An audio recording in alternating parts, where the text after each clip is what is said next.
Anda TV menebar hikmah, bersandar Al-Quran dan As-Sunnah.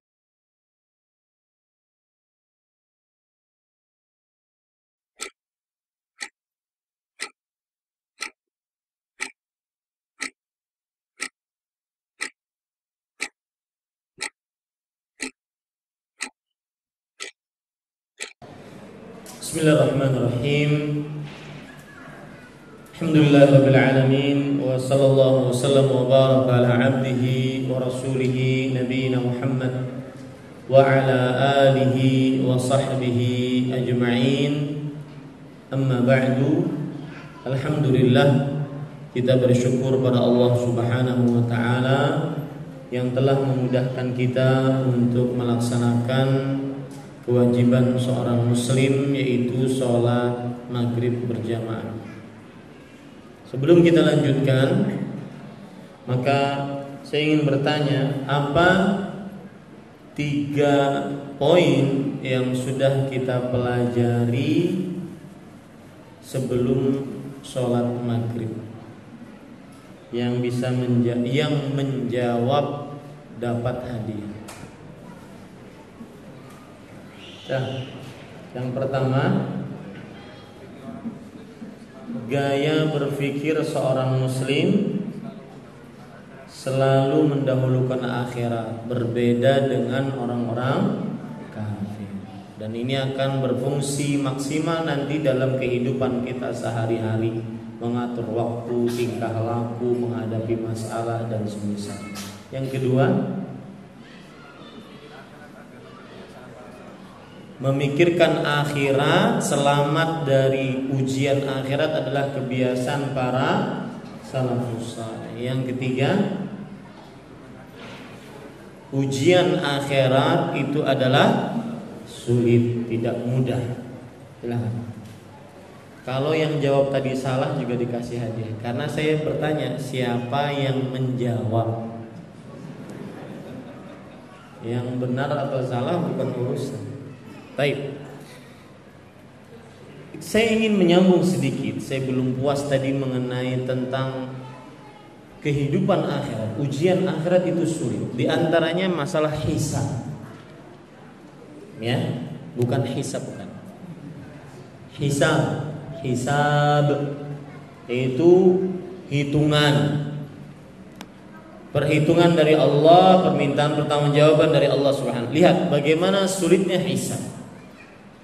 Dalam hadis riwayat Bukhari dan Muslim dari Aisyah radhiyallahu anha, beliau bercerita, qala Rasulullah sallallahu alaihi wa ala alihi wasallam, laisa ahadun yuhasabu illa halak. Tidak ada seorang pun yang dihisab melainkan binasa. Ini sulitnya hari kiamat. Jadi ketika seseorang dihisab, sulit. Binasa dia, pasti binasa. Harta dapat dari mana? Digunakan untuk apa? Pada jam sekian, umur sekian, tahun sekian, hari sekian, bulan sekian kamu kerjakan apa? Siapa yang dihisab maka akan binasa. Lalu Aisyah radhiyallahu anha bertanya, "Ya Rasulullah, ja'alanillahu fida'ak."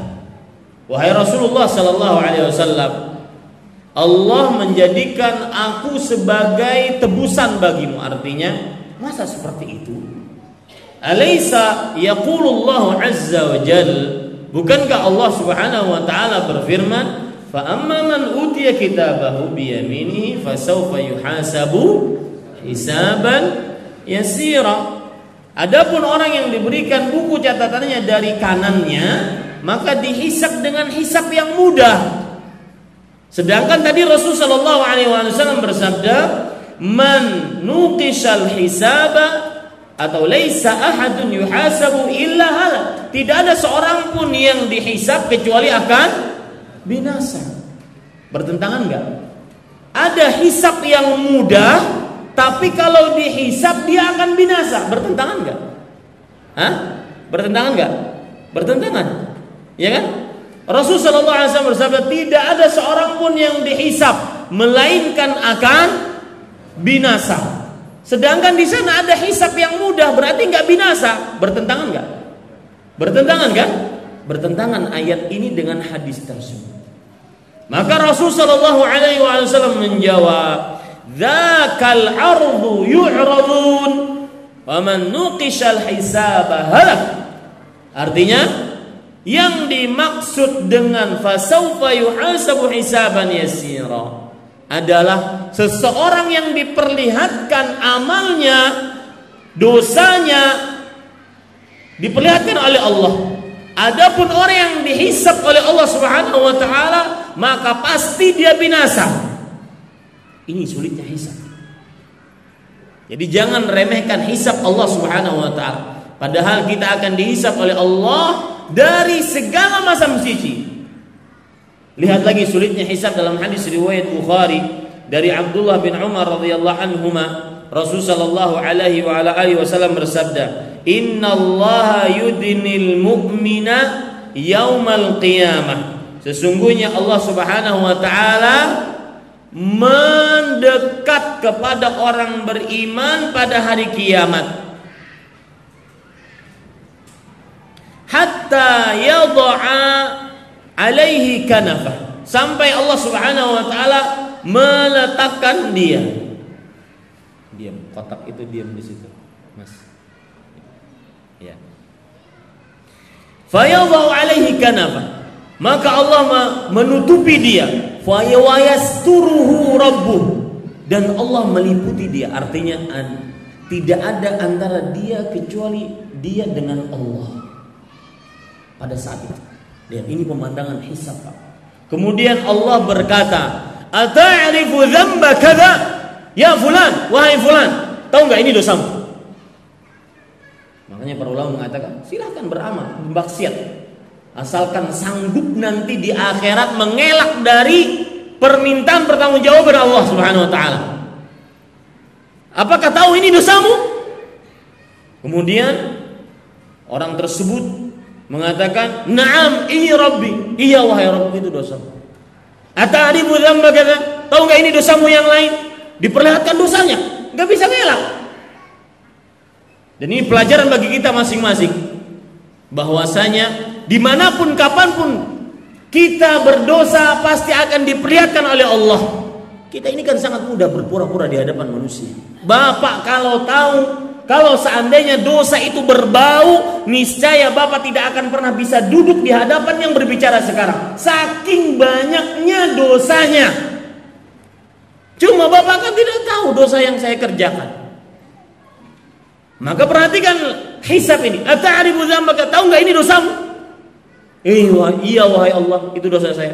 Ta'rifu dzambaka, ini dosamu yang lain, ini dosamu yang lain. Hatta idza qarrarahu bidzunubihi wa ra'a fi nafsi annahu halak, sampai dia menetapkan seluruh dosa-dosanya, enggak bisa ngelak di hadapan Allah.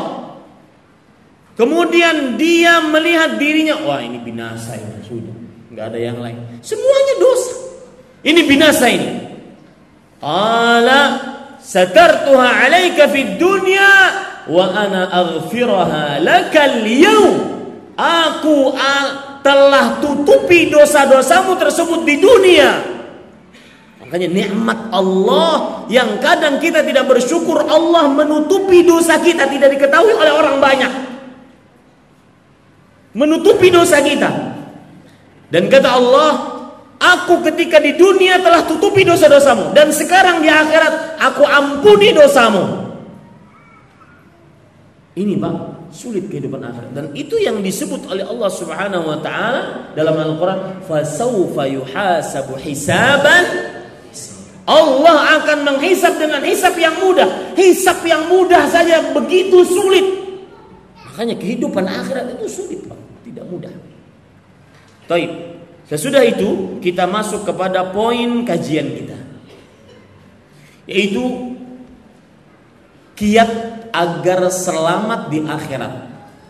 Dan kiat ini bukan kiat uji coba. Kiat ini pasti selamat di akhirat. Bukan kiat uji coba, pasti selamat di akhirat. Tidak ada keraguan di dalamnya, pasti selamat. Sekarang kiat yang pertama, dan ini adalah kiat yang paling agung yang menyelamatkan seseorang di akhirat. Bahkan tidak ada keselamatan kecuali dengan kiat ini. Yaitu apa? Tauhid kepada Allah Subhanahu wa ta'ala. Menjadikan Allah satu-satunya yang berhak diibadahi. Ini adalah kiat penyelamat yang paling besar, paling agung di akhirat. Bahkan jika tidak ada ini, semua penyelamat tidak akan bisa. Lihat, sebagaimana dalam hadis yang kita sebutkan di awal tadi, cerita tentang Abu Bakar, Utsman dan Umar dan Utsman. Bapak Ibu saudara-saudari, bukankah Rasul sallallahu alaihi wasallam bersabda pada saat itu, "Man qabila minnil kalimata allati 'arradtu 'ala 'ammi, thumma faraddaha 'alayya fahiya lahu najah." Barang siapa yang menerima dariku ucapan yang aku ucapkan kepada pamanku, apa yang diucapkan oleh Rasul sallallahu alaihi wasallam kepada paman beliau? "Wahai pamanku, ucapkanlah la ilaha illallah, maka aku akan perjuangkan ucapan tersebut di hadapan Allah Subhanahu wa ta'ala. Lalu dia mengulangnya padaku, maka baginya keselamatan." Bapak Ibu saudara-saudari yang dimuliakan oleh Allah, mentauhidkan Allah Subhanahu wa ta'ala dan benar-benar mentauhidkan Allah. Jadi bukan sekedar mentauhidkan, benar-benar mentauhidkan Allah dalam seluruh amal ibadah kita, dari mulai sholat, puasa, zakat, haji, baca Quran, ibadah-ibadah hati, takut, harap, tawakal, berlindung, minta tolong, itu semua harus ditujukan hanya kepada Allah. Itu namanya tahqiqut tauhid, benar-benar merealisasikan tauhid, bukan hanya sekedar ucapan lisan. Maka ketahui baik-baik, benar-benar mengamalkan tauhid dalam diri kita, ucapan, kelakuan, ini adalah tujuan hidup saya, Bapak, Ibu, saudara-saudari sekalian. Allah berfirman dalam surah Az-Zariyat ayat 56, "Wa ma khalaqtul jinna wal insa illa liya'budun." Tidak kuciptakan jin dan manusia kecuali untuk beribadah kepadaku. Lihat di dalam ayat ini penekanan, tidak kuciptakan. Awalnya kalimat ini diawali dengan peniadaan, diakhiri dengan kecuali, melainkan. Maka maksudnya adalah pengkhususan. Artinya tidak ada penciptaan kita tujuannya, saya, Bapak, Ibu, saudara-saudari sekalian, kecuali untuk beribadah kepada Allah, menjadikan Allah satu-satunya yang diibadahi. Kita sholat hanya kepadanya, bukan untuk manusia, dilihat manusia, dipuji manusia, disanjung oleh manusia. Kita bersedekah hanya karenanya, kita berpuasa hanya karena memenuhi perintahnya, berhaji karena hanya memenuhi panggilannya, undangannya.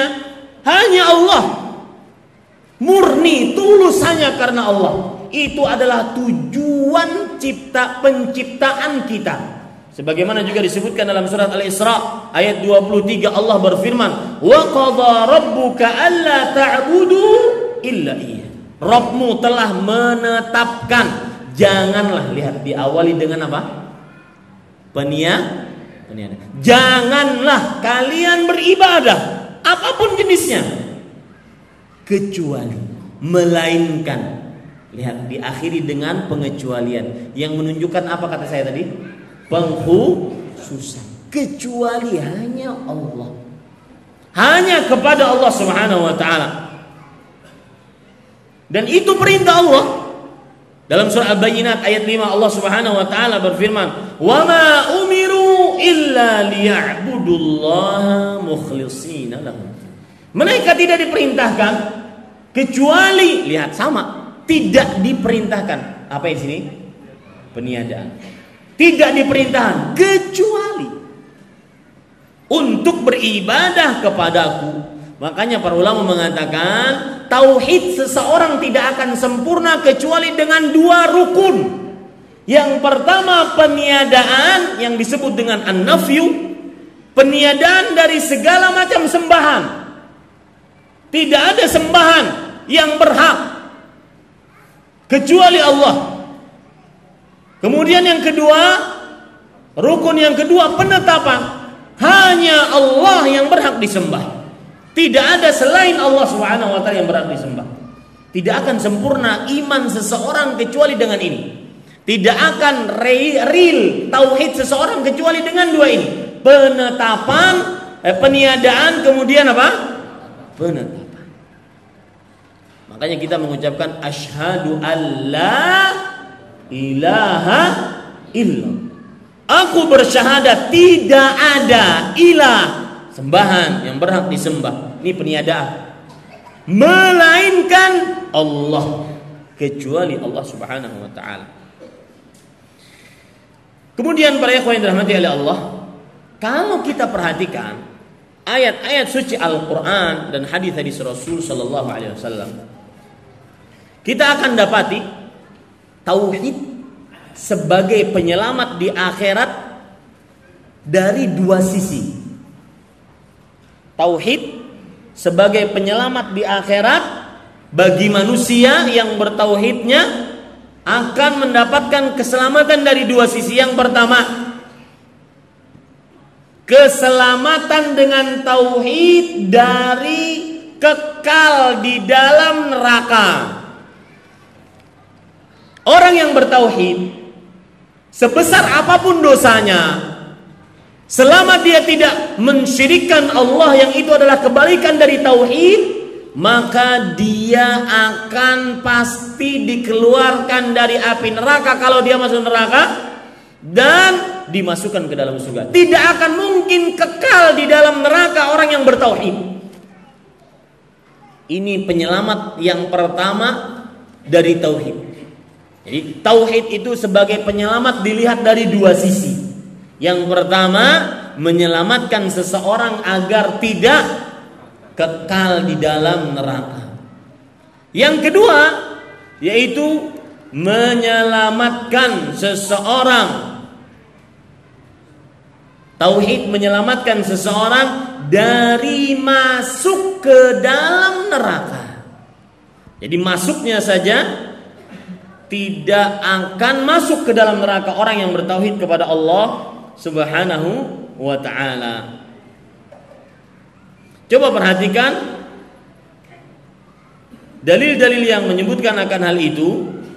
Allah Subhanahu wa ta'ala berfirman di dalam hadis qudsi, hadis riwayat Imam Tirmidzi, Ibnu Adam, "Lau ataitani biqurabil ardi khataya la ataituka biqura thumma laqitani la tusyriku bi syai'an la ataituka biqurabiha maghfirah." Hadis riwayat Tirmidzi dari Anas bin Malik radhiyallahu anhu. Wahai anak Adam, jika engkau, saya ulangi hadisnya, ya bani Adam, lau balagat dzunubuka ananas sama, kalau dosa-dosamu sampai ke langit-langit dunia, tinggi, saking banyaknya dosanya, tsumma astaghfartani ghafartu lak wa la ubali, kemudian engkau minta maghfirah, ampunan kepadaku, aku akan ampuni. Tapi syaratnya apa ini? Dosa sebesar setinggi langit diampuni oleh Allah. Syaratnya apa? Lihat, ghafartu lak, kata Allah, aku akan ampuni dosamu. Ya bani Adam, innaka law ataitana biqurabil ardi khataya, wahai anak Adam, sesungguhnya jika engkau mendatangiku dengan membawa sejagat raya dosa, tsumma lakitani la tusyriku bi syai'an, kemudian engkau mendapatiku di akhirat dalam keadaan tidak mensyirikanku dengan sesuatu apapun, la ataituka biqurabiha maghfirah, aku akan datangi engkau, maksudnya aku akan balas dosamu tersebut dengan sejagat raya ampunan. Lihat Pak, bukankah ini menunjukkan bahwasanya keselamatan pada tauhid. Dan keselamatan pada tauhid sebagaimana sudah kita jelaskan ada dua macam. Keselamatan dengan tauhid yaitu seseorang selamat dengan tauhidnya agar tidak kekal di dalam neraka. Yang kedua yaitu agar tidak masuk ke dalam neraka. Sebesar apapun dosanya, selama dia tidak mensyirikkan Allah, maka Allah Subhanahu wa taala akan bisa saja berkehendak untuk dia diampuni dosanya. Allah berfirman dalam surah An-Nisa ayat 48, ayat 116, "Innallaha la yaghfiru an yushraka bih." Allah tidak mengampuni dosa yang mensyirikannya. Tidak diampuni. Wa yaghfiru ma duna dzalika liman yasha. Dan Allah akan mengampuni Ma di situ adalah ismul mausul, kata sambung yang artinya dosa apa saja selain dosa syirik bagi siapa yang dikehendakinya. Tapi ingat, pembicaraan kita ini jangan menjadikan kita meremehkan maksiat dan dosa. Kenapa demikian? Bukankah kita bertauhid, Ustaz? Tentunya akan diampuni oleh Allah. Siapa bilang? Allah, kata dia. Tapi kan Allah ada syaratnya. Liman yasha, bagi siapa yang dikehendaki. Jangan-jangan kita atau orang tersebut bukan termasuk orang yang dikehendaki. Maka jangan mudah-mudah bermaksiat kepada Allah Subhanahu wa taala. Dan sering saya menyinggung dan kemarin juga disebutkan oleh Syekh Akram Muhammad Ziyana bahwasanya Umar bin Khattab radhiyallahu anhu, beliau orang yang dijamin masuk surga, orang yang dikatakan oleh Rasulullah kalau ada nabi sepeninggalku maka dia adalah Umar, orang yang kalau jalan di sebuah gang maka syaitan akan jalan di gang yang lain karena takut bertemu dengan Umar. Orang yang diberikan ilham oleh Allah dan pendapatnya disepakati oleh Allah Subhanahu wa taala sesuai dengan hikmahnya. Tetapi Umar bin Khattab masih bertanya kepada Hudzaifah, "Ya Hudzaifah, hal sammani Rasulullah sallallahu alaihi wasallam minal munafiqin?" Wahai Hudzaifah, apakah Rasul sallallahu alaihi wasallam menyebutku termasuk orang-orang yang munafik? Lihat. Bukan kita ketika belajar tauhid menjadikan kita meremehkan maksiat. Umar bin Khattab yang begitu tinggi kedudukannya, beliau masih takut dianggap sebagai orang munafik, makanya bertanya kepada sekretaris pribadi Rasul sallallahu alaihi wasallam, Hudzaifah. Maka kata Hudzaifah, "La ya Umar wala uzakki ahadan ba'dak." Tidak wahai Umar, aku tidak. Engkau bukan termasuk orang yang munafik dan aku tidak akan memberikan komentar, rekomendasi kepada seorang pun yang bertanya tentang ini setelah engkau. Lihat Umar bin Khattab. Jangan sampai kita ketika belajar bahwasanya tauhid menjadikan seseorang tidak masuk neraka, tidak kekal di dalam neraka, kemudian dia meremehkan maksiatnya. Jangan. Kenapa? Karena yang diampuni dosanya siapa? Yang dikehendaki oleh Allah. Sedangkan kita tidak tahu apakah kita diampuni dosanya atau tidak. Kita hanya berharap kepada Allah Subhanahu wa taala. Kemudian para ikhwah yang dirahmati oleh Allah Subhanahu wa taala, sebab yang kedua, orang yang akan selamat di akhirat adalah orang yang sangat perhatian kepada sunnah Rasul sallallahu alaihi wa ala alihi wasallam. Makanya Al-Imam Darul Hijrah Malik ibnu Anas rahimahullahu taala, beliau berkata, "As-sunnatu safinatu Nuh, faman rakibaha naja wa man tarakaha gharq." Sunnah Nabi, sunnah di sini maksudnya apa? Ajaran Rasulullah. Ingat Pak, sedikit menyimpang tentang tema kita. Kata sunnah dalam ayat Al-Quran, dalam hadis Rasul itu bermakna 4. Yang pertama, sunnah berarti adalah ajaran Rasulullah. Baik itu yang ada dalam Al-Quran, hadis Rasul, maka itu arti sunnah. Makanya ketika kita mengatakan dakwah sunnah, maksudnya apa? Dakwah kepada ajaran Rasul, bukan dakwah kepada hal-hal yang mengajak kepada amalan-amalan sunnah yang kebalikan dari wajib, bukan. Ya, kapan engkau mengenal dakwah sunnah ini? Ya, maka dakwah sunnah yang dimaksud apa? Ajaran Rasulullah sallallahu alaihi wasallam. Dalilnya faman raghiba an sunnati falaysa minni, barang siapa yang membenci sunnahku maka bukan dariku. Sunnah di sini maksudnya apa? Ajaran. Arti sunnah yang kedua yaitu sunnah yang merupakan sinonim dari hadis. Sinonim dari hadis yaitu apa yang disandarkan kepada Rasul sallallahu alaihi wasallam, baik berupa perkataan, perbuatan dan persetujuan Rasulullah sallallahu alaihi wasallam. Arti sunnah yang ketiga yaitu sunnah yang merupakan kebalikan dari bid'ah. Kebalikan dari bid'ah. Berarti sunnah Nabi berarti amalan yang dikerjakan oleh Rasul sallallahu alaihi wasallam. Amalan yang belum dikerjakan, belum dicontohkan, belum ada dalilnya, maka itu adalah apa? Bid'ah. Arti sunnah yang keempat yaitu apa yang dikenal oleh ulama fikih, sunnah adalah sebuah perintah yang tidak ditekankan, yang bernilai apabila dikerjakan berpahala, ditinggalkan tidak berdosa. Arti sunnah yang keempat yang dikenal oleh ulama fikih. Nah, para ikhwan yang dirahmati oleh Allah, yang kita bicarakan sebab yang kedua penyelamat akhirat adalah sunnah Nabi. Maksudnya adalah apa? Ajaran Nabi Muhammad SAW. Baik itu yang wajib atau itu yang hanya sebatas dianjurkan, sebagaimana yang kita sebutkan tadi.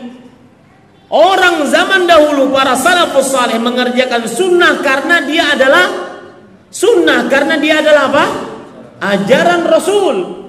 Di zaman sekarang sebagian dari kita meninggalkan sunnah karena dianggap sunnah, yaitu apa? Bukan wajib. Nah, ini keliru. Maka sunnah sebagai penyelamat akhirat, penyelamat seseorang di akhirat. Imam Malik berkata, as-sunnatu safinatun Nuh. Ajaran sunnah adalah seperti bagaikan perahu Nabi Nuh, kapal Nabi Nuh. Barang siapa yang naik, maka dia akan selamat. Bukankah yang naik akan selamat?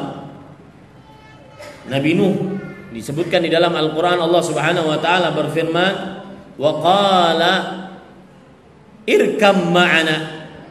Ya, artinya naiklah bersama kami, wahai Kan'an, wahai istriku. Maka sang anak mengatakan, sa'awi ila jabal. Saya bacakan. Wa kana fi ma'zil, ya bunayya irkam ma'ana wa la takum ma'al kafirin. Qala sa'awi ila jabalin ya'simuni minal ma'. Qala la 'asima al-yawma min amrillah illa man rahim wa hala bainahuma al-mawj fa kana minal mughraqin. Surat Hud ayat 42 sampai 43. Nabi Nuh fi ma'zal, dalam perahunya tersendiri karena sudah datang air bah. Kemudian dia berkata, wahai anakku sayang, ayo naik. Dan jangan engkau bersama orang-orang yang kafir. Berarti yang tidak masuk kepada perahu, tidak ikut perahu kafir. Berdasarkan ayat ini. Ala sa'awi ila jabal. Kata sang anak, aku akan naik ke atas gunung. Ini pelajaran menarik bagi kita, Bapak Ibu, saudara-saudari. Ketika ada perintah Allah, entah itu perintah, entah itu larangan, maka jangan pakai logika. Pakai taat dan patuh. Yang perintah dikerjakan, yang larangan dijauhi. Ya, jangan sampai pakai logika. Qala sa'awi ila jabal. Kata anaknya, aku akan naik ke puncak gunung.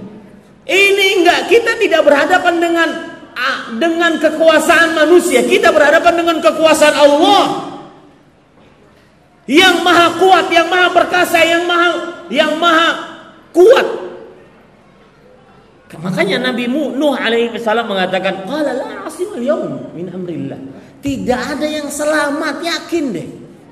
Sebagian orang kan dalam kehidupan dia sehari-hari seperti ini, misalkan masalah riba. Oh Ustadz, saya bekerja seperti ini kan, insya Allah saya akan bertobat nanti. Saya akan menginfakkan harta riba ini di jalan Allah. Enggak ya. Ketika Allah mengatakan yamhaqullahu riba wa yurbis sadaqat, Allah hancurkan harta riba, pasti hancur. Meskipun dalam benak kita bisa bikin planning bagaimana harta ini bermanfaat, tetapi ketika Allah telah berfirman yamhaqullahu riba, maka terima itu, yakini itu, pasti hancur. Paham maksud saya? Ketika berhadapan dengan perintah Allah, larangan Allah, jangan pakai logika. Pakai apa? Patuh, taat. Yang keluar dari logika, yang tidak masuk logika, biarin. Karena di sini prosesnya taat, sami'na wa ata'na. Kami mendengar dan taat ya Allah. Jangan main logika ketika berhadapan dengan perintah Allah dan larangan Allah Subhanahu wa taala. Illa man rahim, kecuali yang dirahmati oleh Allah. Wa hala bainahumal mauj, akhirnya ada ombak yang besar yang menghalangi keduanya. Wa kana minal mughraqin, akhirnya anaknya Nabi Nuh termasuk orang-orang yang tenggelam, tidak masuk ke dalam kapalnya. Nah, sama seperti yang dijelaskan oleh Imam Malik, sunnah itu bagaikan kapalnya Nabi Nuh. Siapa yang ikut masuk, ikut naik, selamat. Sama seperti tadi. Siapa yang meninggalkannya, apa? Tenggelam. Dan para ikhwah yang dirahmati oleh Allah Subhanahu wa taala, sedikit saya menyinggung tentang masalah istiqamah.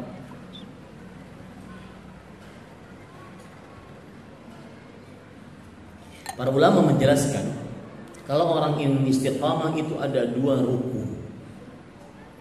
Yang pertama, berjalan di jalan yang benar.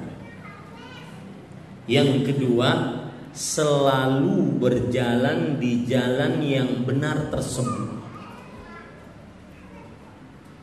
Itu istiqamah. Dan tidak akan pernah istiqamah seseorang kalau berjalan di jalan yang tidak benar. Satu. Dan tidak akan pernah istiqamah seseorang kalau berjalan di jalan yang berjalan di jalan yang benar tetapi tidak selalu berjalan di jalan yang benar. Sebagaimana pepatah Arab mengatakan, tarjun najata walam tasluk masalikaha fa inna safinata la tamshi 'ala al-yabas. Kamu berharap selamat tapi nggak jalan di jalan keselamatan, mustahil. Ingin selamat tapi tidak jalan di jalannya sunnah Nabi, mustahil. Karena perahu tidak akan berlayar di daratan, nggak akan berlayar di daratan. Maka para ikhwah, bapak ibu, saudara-saudari, penyelamat yang kedua yang sangat luar biasa yaitu sunnah Nabi. Allah berfirman di dalam Al-Quran, falyahdharil ladzina yukhalifuna an amrih an tusibahum fitnatun aw yusibahum adzabun alim. An-Nur ayat 63. Berhati-hatilah orang-orang yang menyelisih perintah Rasulullah sallallahu alaihi wasallam. Mereka akan tertimpa fitnah. Kata Abdullah bin Abbas, fitnah adalah ujian di dunia. Au yusibahum adzabun alim, atau menimpa kepada mereka siksa yang pedih. Kata Abdullah bin Abbas, Fil akhirah, di akhirat. Ayat ini yang kita dengar, yang saya baca tadi seperti itu ayatnya. Yang menyelisih perintah Rasul akan celaka di dunia, kemudian mendapat siksa di akhirat. Ayatnya berbunyi seperti itu. Itu disebut oleh para ulama namanya mantuq. Apa namanya? Mantuq. Mantuq itu adalah sesuatu yang diucapkan oleh ayat, sesuatu yang disebutkan oleh ayat. Ayatnya berbunyi, barang siapa yang menyelisih perintah Rasul, niscaya dia akan celaka di dunia, mendapat siksa di akhirat. Nah, para ulama menuliskan mafhumnya, pemahaman dari ayat ini adalah pemahaman baliknya. Apa itu? Pemahamannya bagaimana? Berarti barang siapa yang mengikuti Rasulullah, tidak menyelisih beliau sallallahu alaihi wasallam, maka akan apa? Selamat di dunia dan tidak mendapat siksa di akhirat. Begitu Pak cara pendalilannya. Dan ini yang diingatkan oleh kemarin oleh Syekh Al-Allamah Ali bin Hasan Al-Halabi hafizahullah ta'ala. Beliau mengatakan laisal ibratu bi dzikrid dalil walakinnal ibrata bi husnil istidlal. Artinya, bukanlah yang menjadi standar seseorang menyebutkan dalil. Mungkin dia menyebutkan dalil dari Al-Quran, dalil dari hadis Rasul, ya. Tapi yang menjadi ukuran adalah benar nggak dalil tersebut disebutkan dalam permasalahan ini. Jadi dalam kehidupan beragama, jangan bingung orang menyebutkan dalil dari Al-Quran. Saya pernah dengar ceramah dari orang yang kebelinger dengan otaknya. Dia mengatakan, seorang muslim kalau dia berdoa ya Allah, ya Rahman, ya Rahim tidak mengapa. Maka begitu juga kalau agama lain, seandainya dia menyebut wahai sembahan ini, wahai sembahan ini, wahai sembahan ini, makanya tidak mengapa juga, sama aja. Paham maksud saya? Jadi kalau ada orang berdoa wahai Allah, wahai Rahman, wahai Rahim, irhamni, itu sama saja kalau orang berdoa ya Yesus, wahai Yesus, wahai Sang Yang Widi, wahai Buddha Gautama, sama saja katanya. Maka dalil dari Al-Quran, apa dalilnya? Walillahil asmaul husna fad'uuhu biha. Allah memiliki nama-nama yang husna, berdoalah dengannya. Lihat dalilnya apa? Al-Quran. Tapi benar gak pendalilannya? Salah.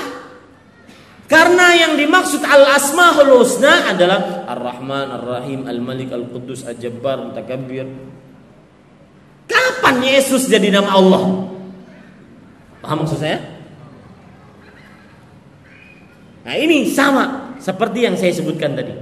Ketika kita katakan sebab yang kedua menyelamatkan seseorang dari kesulitan akhirat, yaitu sunnah Rasul sallallahu alaihi wasallam. Dalilnya apa? Surah An-Nur ayat 63. Falyahdharil ladzina yukhalifuna an amri an tusibahum fitnah aw yusibahum adzabun alim. Ayatnya berbunyi, takutlah, hati-hatilah kepada orang-orang yang menyelisih perintah Rasul.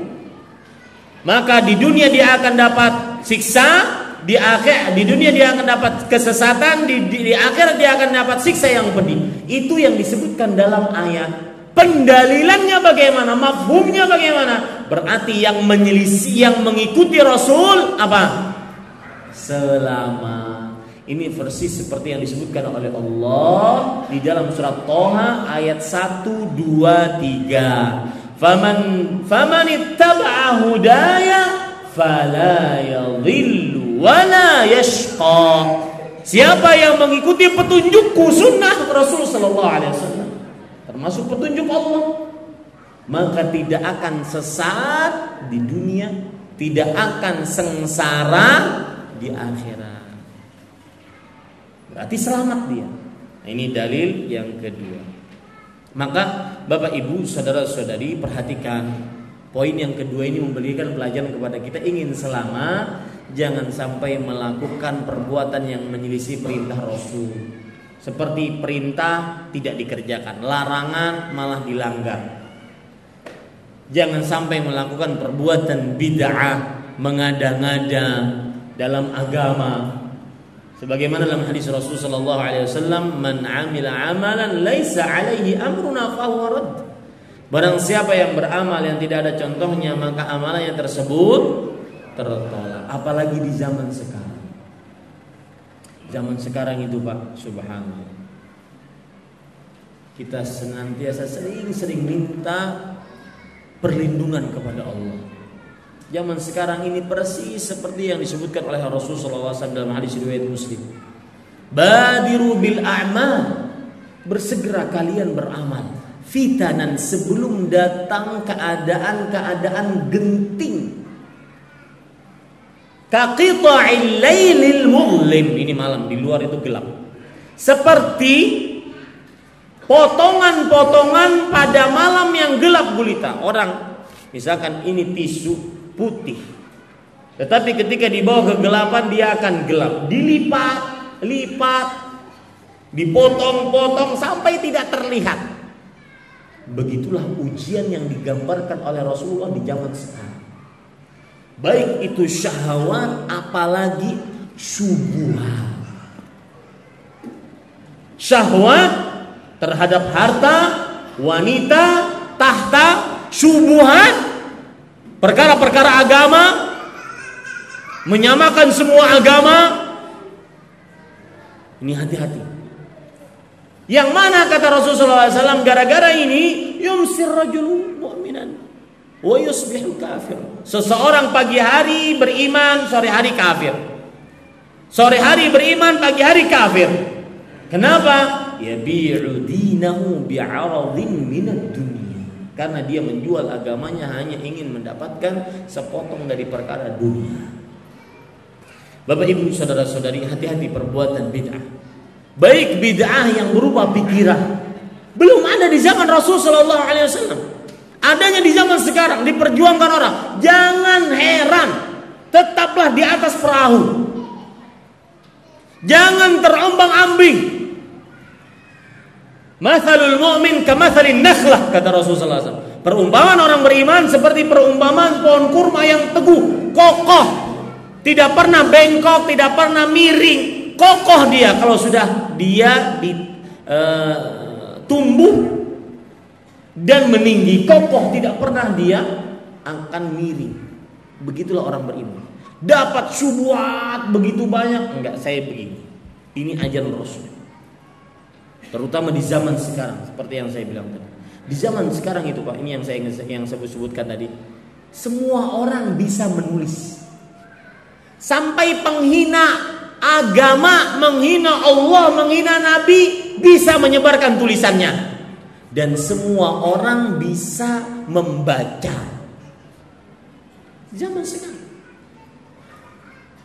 Ya, maka hati-hati, berpegang teguhlah kepada agama dan ajaran Rasulullah SAW, maka kita akan selamat. Perkara yang ketiga,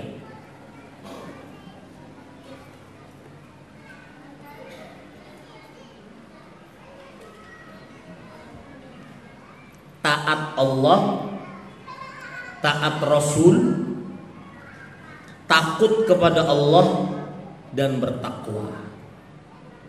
Ini Allah sebutkan dalam satu ayat sekaligus.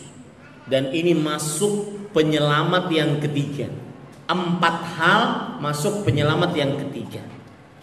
Taat Allah, taat Rasul, takut kepada Allah, dan bertakwa kepadanya.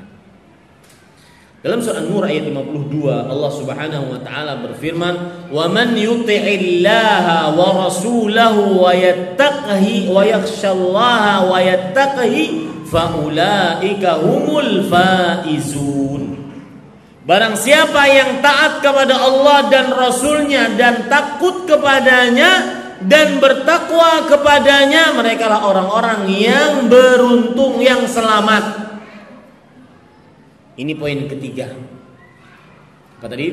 Taat kepada Allah, taat kepada Rasul, takut kepada Allah, dan saya ingin menyinggung taat kepada Allah dan taat kepada Rasul. Saya ingin katakan itu adalah siyan. Siyan itu dalam bahasa Indonesianya dua hal yang saling berkaitan erat. Man yuti'illah, man yuti'ir rasula faqad ata'a Allah. Barang siapa yang taat kepada Rasul, maka berarti dia taat kepada Allah. Yang taat kepada Allah pasti mentaati Rasul. Ini adalah suatu yang saling berkaitan satu dengan yang lainnya. Tidak akan pernah terpisah. Orang yang taat kepada Allah pasti dia taat kepada Rasulullah sallallahu alaihi wasallam. Taib.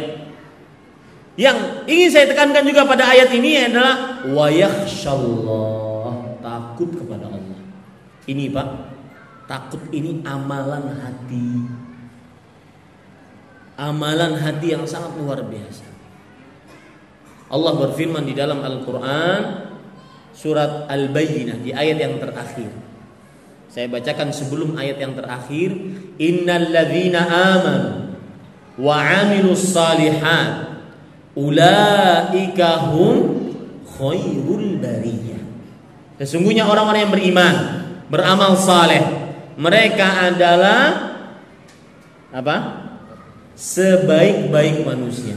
Jazaohum 'inda rabbihim jannatu 'adn. Ganjaran mereka di sisi Allah adalah surga Adn. Tajri min tahtihal anharu khalidina fiha abada. Yang mengalir di bawahnya sungai-sungai dan mereka kekal di dalamnya selamanya. Radhiyallahu anhum wa radu'an. Allah akan ridha kepada mereka dan mereka ridha kepada Allah. Dzalika liman khasyya. Itu bagi siapa? Bagi yang takut kepada Allah. Jadi takut ini amalan hati yang sangat luar biasa. Dengan takut orang akan tidak maksiat. Dengan takut orang akan semangat ibadah. Dengan takut orang akan semakin khusyuk tatkala beribadah. Kan ada sebagian orang itu, dan ini saya ingin ingatkan kepada diri saya pribadi. Kalau kita dalam Islam itu mengenal konsep namanya skala prioritas di dalam kualitas ibadah. Jadi bukan sekedar beramal, tapi bagaimana amal tersebut diterima oleh Allah Subhanahu wa taala. Ketika kita sholat, bukankah yang kita inginkan sholat kita diterima? Bukan hanya sekedar ruku, sujud, nungging, enggak. Tapi bagaimana sholat tersebut diterima oleh Allah? Innama yataqabbalullahu minal muttaqin. Nah, dengan takut kepada Allah, maka sholat kita akan khusyuk. Coba perhatikan firman Allah Subhanahu wa taala. Nah, dengan khusyuk tersebut, sholat kita akan diterima oleh Allah Subhanahu wa taala. Allah Subhanahu wa taala berfirman, "Wa innaha lakabiratun illa 'alal khashi'in." Sesungguhnya salat itu besar, berat, kecuali untuk orang-orang yang khusyuk. Kapan kita bisa khusyuk? Yang dengan khusyuk tersebut salat kita diterima ketika kita takut kepada Allah. Berfirman dalam surah Al-Kahfi ayat 49 yang saya sebutkan tadi.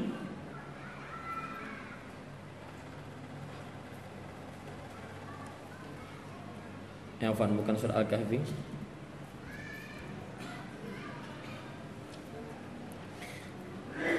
Allah Subhanahu wa taala berfirman, "Wa innaha lakabiratun illa 'alal khashi'in." Surah Al-Baqarah ayat 45. "Wasta'inu bis sabri was salah wa innaha lakabiratun illa 'alal khashi'in." Dan minta tolonglah dengan sikap sabar dan mengerjakan salat. Ini pelajaran menarik, Pak. Kalau ada apa-apa, ada masalah, ada kesulitan, ambil air wudhu, salat 2 rakaat. Salat apa Ustaz? Niatnya apa? Salat 2 rakaat, salat sunnah mutlak. Tenangkan hati kita kepada Allah. apapun masalah yang kita hadapi. Wasta'inu bis sabri was salah. Minta tolong dengan sikap sabar dan sholat. Minta tolong. Wa innaha lakabirah illa 'alal khashi'in. Dan sesungguhnya sholat itu berat kecuali untuk orang-orang yang khusyuk. Jadi ingin saya singgung tadi, kiat yang ketiga bukankah kita sebutkan apa? Takut kepada Allah dan bertakwa. Nah, takut itu sebagaimana saya sebutkan amalan hati yang sangat luar biasa. Dengan takut seseorang akan tidak jadi mengerjakan maksiat. Dengan takut seseorang akan semangat beribadah. Dengan takut seseorang akan khusyuk ibadah. Ini yang saya jelaskan. Ya, kita lanjutkan Bapak Ibu saudara-saudari yang dimuliakan oleh Allah Subhanahu wa taala.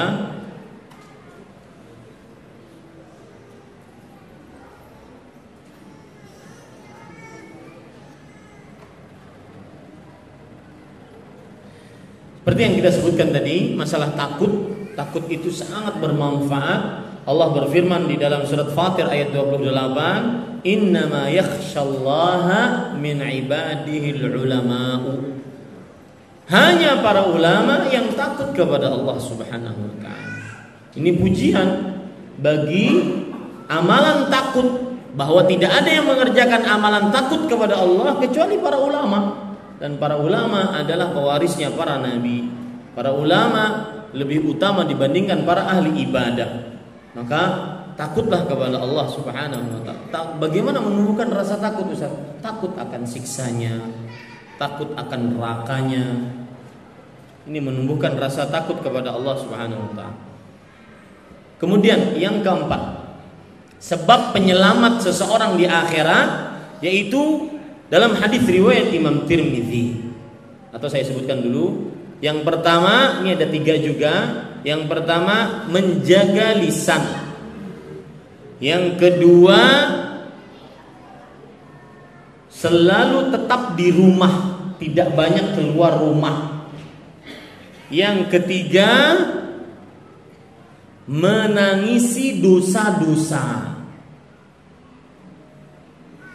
Bapak Ibu saudara-saudari yang dimuliakan oleh Allah, dalam hadis riwayat Imam Tirmidzi dari Uqbah ibnu Amir radhiyallahu an, Rasulullah sallallahu alaihi wasallam ditanya, "Ya Rasulullah, man najah?" Wahai Rasul sallallahu alaihi wasallam, apa yang disebut dengan keselamatan? Di mana ada pada keselamatan? Nabi Muhammad sallallahu alaihi wasallam menjawab, "Amsik 'alaika lisanak." Jaga lisanmu. "Wal yas'aka baitu." Selalu diam di rumahmu. Rumahmu seakan-akan luas untukmu, artinya betah di rumah. Wabki ala khati'atik, dan tangisi kesalahan-kesalahan. Sini kita akan jelaskan satu-satu. Menjaga lisan. Yang paling banyak memasukkan seseorang ke dalam neraka, sebagaimana dalam sabda Rasul sallallahu alaihi wasallam, "Aktsaru ma yudkhilun nasan nara al-famu wal farju." Kebanyakan yang paling banyak memasukkan manusia ke dalam neraka adalah lisan dan kemaluan. Lisan, akibat lisan dan kemaluan. Ini yang paling banyak memasukkan seseorang ke dalam nerakanya Allah Subhanahu wa taala. Dan ini hadis diriwayatkan oleh Imam Ahmad, Ibnu Majah, Imam Tirmidzi dan yang lain. Disebabkan lisan pula seseorang mendapatkan siksa kubur. Suatu ketika Rasulullah SAW melewati kuburan dalam hadis riwayat Bukhari. Kemudian Nabi Muhammad SAW bersabda, "Innahuma la yu'adzaban." 2 orang yang dikubur ini benar-benar disiksa di dalam kuburnya. "Wa ma yu'adzabani fi kabir." Dan mereka mengira bahwasanya mereka disiksa tidak dalam dosa besar. "Wa innahu lakabir." Sesungguhnya dosa yang mereka kerjakan adalah dosa besar. Fakana ahaduhuma la yastatiru minal baul. Salah seorang dari keduanya tidak menjaga tatkala buang air kecil. Air kecilnya terciprot ke sana kemari. Wal akharu yamshi bin namimah. Yang kedua tidak menjaga lisannya, suka mengadu domba. Adu domba itu pengertiannya apa? Siapa yang tahu saya akan kasih hadiah. Adu domba pengertiannya apa? Mengadu domba. Pengertiannya apa? Menghasut. Itu hasad namanya. Siapa yang jawab dapat hadiah, silakan. tidak benar tapi dapat hadiah. Ada yang lain yang mungkin adu domba, namimah, mengutarakan suatu kata-kata yang bisa untuk memecah belah. Silakan. Pengertian adu domba adalah naqlu kalamin nas li ifsadi bainahum, memindahkan perkataan orang lain untuk menghancurkan hubungan di antara mereka. Memindahkan perkataan manusia untuk menghancurkan hubungan di antara manusia. Itu namanya apa? Adu domba. Disebabkan lisan pula, seseorang wajahnya disungkurkan ke dalam neraka. Rasulullah SAW bersabda dalam hadis riwayat Tirmidzi, hal yukabbun nas, apakah manusia disungkurkan wajahnya ke dalam neraka, ala wujuhihim illa hasaidu alsinatihim, melainkan karena sebab buah-buah dari lisan mereka. Maka hati-hati Pak dengan lisan ini.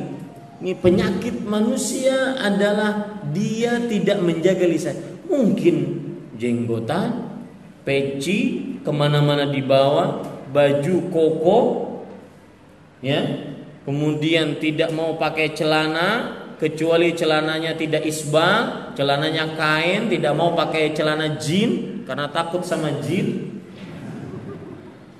ya. Tapi lisannya nggak bisa dijaga.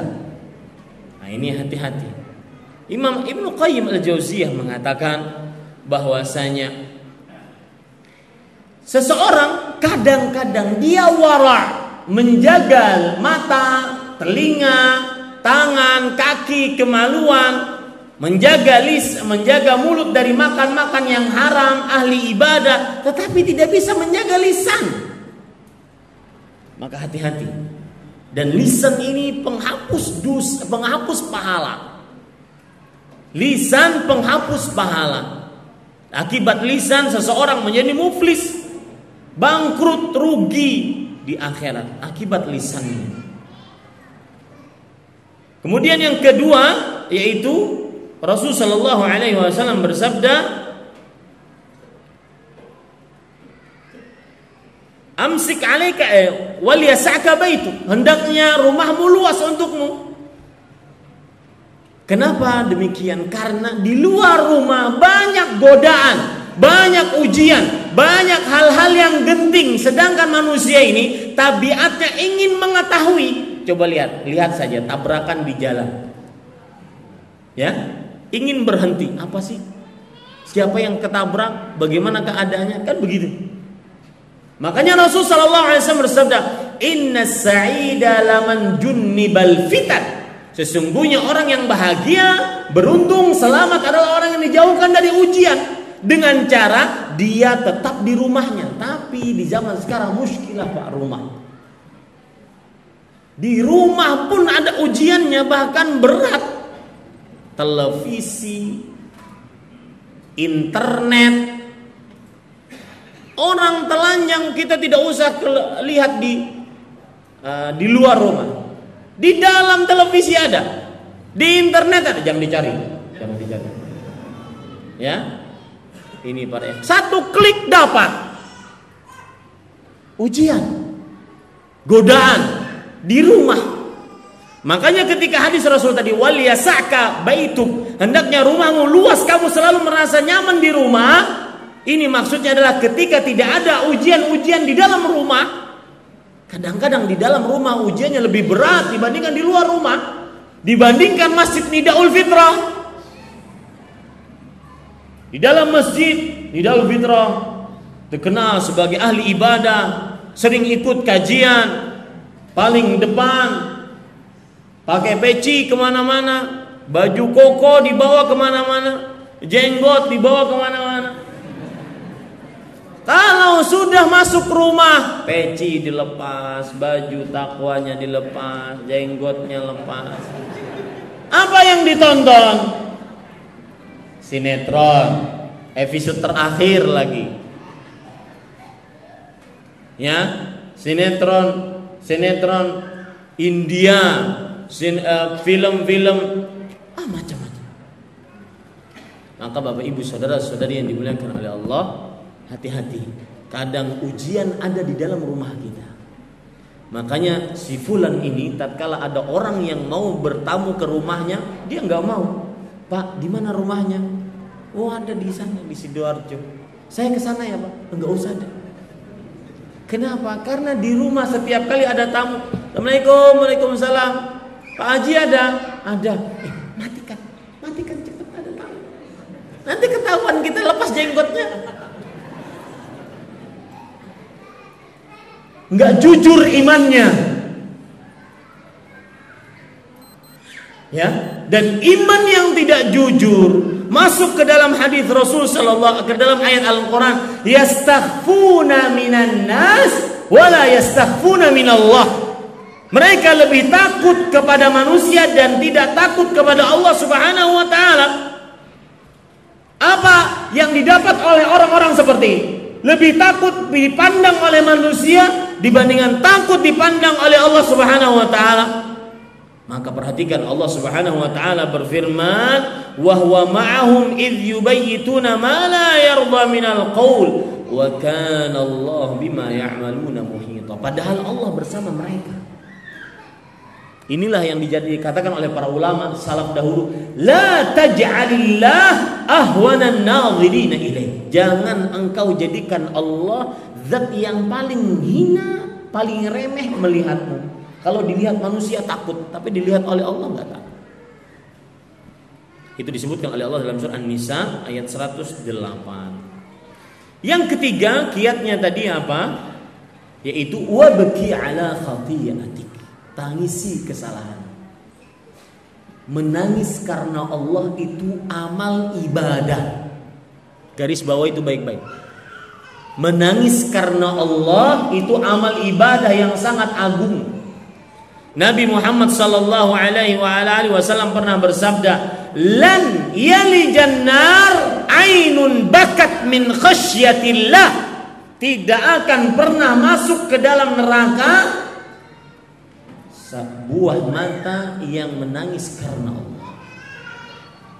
Hitung diri kita, berapa banyak kita menangis karena Allah.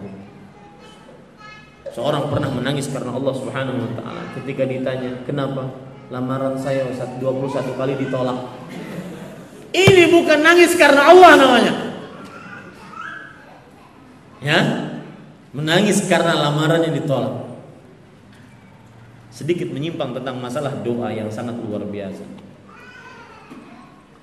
Doa ini agung, dan doa ini adalah ibadah yang lezat, selezat orang yang biasa berdoa kepada Allah. Yang tidak pernah berdoa tidak akan pernah merasakan lezatnya doa.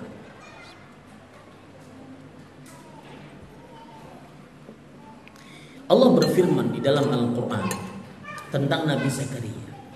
Nabi Zakaria ini ceritanya 110 tahun berdoa kepada Allah, mengharap anak, belum dikasih anak. Idnada rabbahu nidaan khafiyan. Ketika itu Nabi Zakaria berdoa kepada Allah dengan doa yang lirih.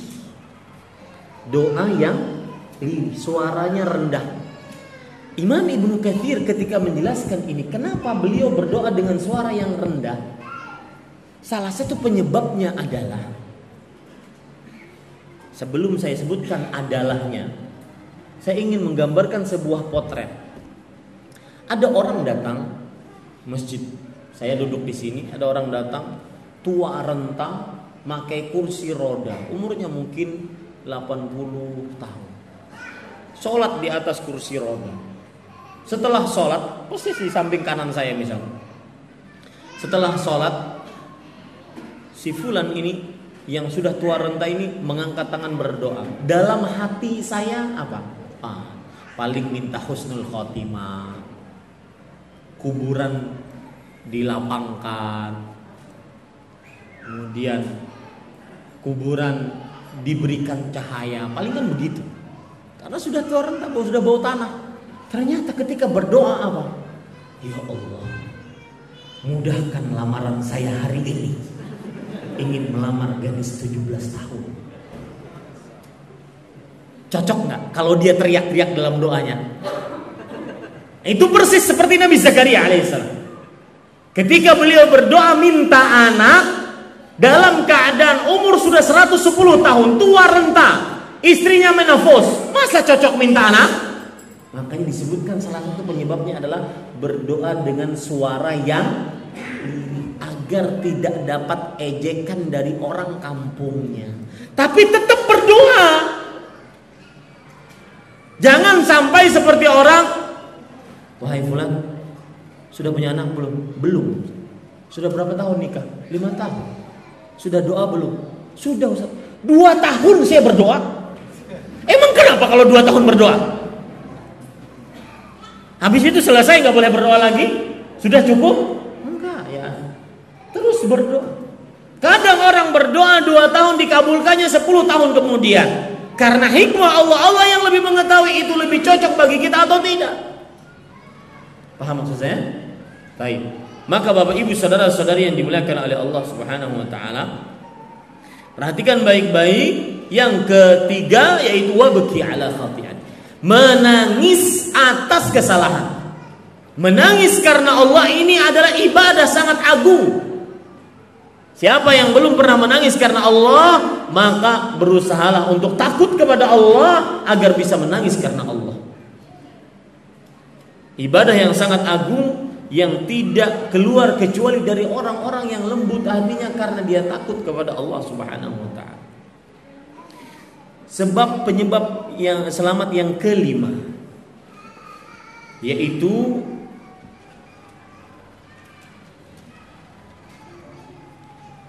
dan ini mungkin yang terakhir yang kita ingin sebutkan,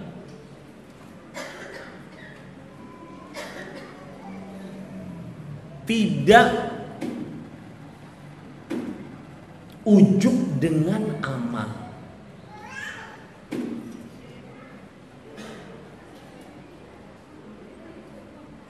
Tidak ujub dengan amal. Ujub, apa arti ujub? Siapa yang tahu? Saya kasih hadiah. Siapa yang menjawab saya kasih hadiah. Membangga-banggakan ibadahnya. Membangga-banggakan ibadahnya.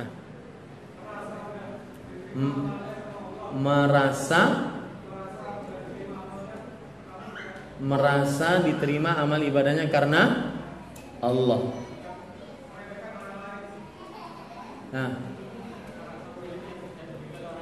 merasa memiliki sesuatu yang tidak dimiliki oleh orang lain. Itu pengertian yang benar dari ujub. Ya. Sebagaimana dikatakan oleh Ibnul Mubarak rahimahullah, al-ujbu huwa an yara anna li nafsihi syai'an laysa 'inda ghairihi. Merasa dirinya memiliki sesuatu yang tidak dimiliki oleh orang lain. Wah, ceramah saya paling bagus, tidak ada ceramah sebagus saya. Oh, saya paling pintar, tidak ada yang sepintar saya. Oh, ibadah saya paling bagus, tidak ada yang sebagus saya. Itu namanya apa? Ujub. Dan ujub ini, Bapak Ibu saudara-saudari yang dimuliakan oleh Allah, adalah penghapus amal. Rasulullah SAW bersabda, "Thalathun muhlikat." 3 hal yang akan menghancurkan seseorang. Syuhun muta' wa hawan muttaba' wa i'jabul mar'i bi nafsihi. 3 orang yang akan menghancurkan pahala seseorang, artinya membinasakannya, tidak selamat, yaitu sifat bakhil yang senantiasa ditaati. Dan yang kedua, hawa nafsu yang senantiasa diikuti. Yang ketiga, merasa bangga dengan amalnya, ujub dengan amalnya. Ini para ikhwan yang dirahmati oleh Allah Subhanahu wa taala. Hadis ini diriwayatkan oleh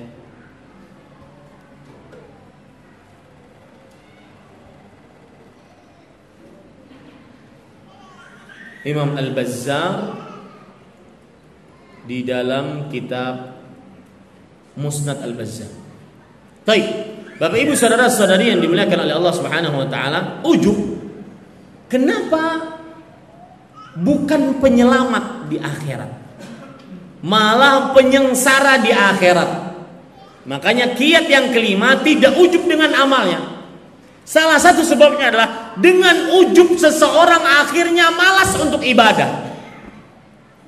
Saya pernah ditanya oleh seseorang, Ustaz, saya ingin bertanya, bagaimana caranya menasihati tetangga? Memang kenapa tetangganya, Pak? Saya ajak ke masjid tidak mau ke masjid. Kenapa? Karena dia mengatakan, saya sudah umroh dan haji. Orang haji dan umroh satu kali sholat di Masjidil Haram itu senilai dengan 100.000 sholat. Siapa yang pintar matematika, hitung sekarang 100.000 sholat itu berapa tahun sholat? Hitungannya begini, kalau kita hitung dengan sholat wajib berarti 5 kali sehari, berarti 5 sholat kan? Berarti sehari. Kalau sebulan kali 30, 150 sholat. Kalau setahun kali 12, 1.800 sholat. Ini 100.000. Silahkan berapa tahun itu hitung. Kalau tidak salah 56 tahun sekian bulan. Makanya dia ujub, itu satu sholat. Sedangkan orang umroh, orang haji mungkin 8 hari, 12 hari, 14 hari. Berapa sholat dia? Maka dia mengatakan, sudah kamu sholat sana, sampai bangkotan sholatmu tidak akan pernah sama pahalanya dengan saya. Ini orang ujub. Makanya ujub bisa menghabiskan pahala dengan cara dia malas untuk beribadah kepada Allah Subhanahu wa taala. Ujub bisa menyebabkan seorang takabur, menyombongkan diri, sebagaimana yang terjadi kepada makhluk-makhluk terlaknat. Siapa? Iblis. Yang kedua, Fir'aun. Yang ketiga, Qarun. Yang keempat, Ifrit. Iblis mengatakan ketika diperintahkan oleh Allah Subhanahu wa taala dalam Al-Qur'an, kenapa engkau tidak mau sujud kepada Adam? Dia mengatakan, ana khairun minhu, aku lebih baik darinya wahai Allah.